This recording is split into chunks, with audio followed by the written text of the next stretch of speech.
قلنا السلام عليكم ورحمة الله وبركاته لما أصحابته وأدين سلامي وحان أهي خف جنال عصب فرتي جنال كاسن أسوق قلبين دون ولا ليهيسا وحفا إذا بدن أوله دانك هادين نخوتو جردسيدا هادين نخوتو ميزان كردين هادين نخوتو ميزان دمستا هادين نخوتو إن عادستت مرخو هادان لهين فات يعني سيدا دادك بادي بليركو كلا أو مركي مرخاه تاقنا يونو كلا أو يعني فادي وحاس أموخان إني كد أي نخلان شريدد أي نخلان iyo nutritionka nafaqooyinka waxa cuni lahayd waxa isku dhisi lahayd waxa isku ridi lahayd waxa fat iska dhimi lahayd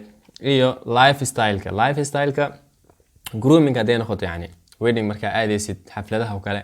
waxa xiran lahayd dateina leedahay qoftaadu leedahay waxa xiran kartaa oo ku fiican yani oo soo jiidanayo baashaal asxaabtaada u socotaa waxa xiran lahayd waxyaalahaas oo dhan iyo dadka xanuunsan oo kale mesela sokorta qabaan cuntooyinka ay cuni lahaayeen dadka dhiig karta qabaan iyo cuntooyinka waxyaalaha faa'iido ay leeyihiin mesela waxaan ka hadli doonaa ama mesela ka soo qaad mooska oo kale mooska waxaan faa'iido leedahay saasaan ay qabataa waxaas noo sheegi doonaa insha Allah marka waxaan rajay doonaa waxaas oo dhan inaad ka faa'iido doontiin wax faa'iido aan lahayn insha Allah ma soo dhigi doono idinkana waa ku faa'iido doontiin anigana waxaan rajay doonaa inaad support isii doontiin subscribe-ka like-ta share-ta commentiga كل واحد يرجع دونا دنكينا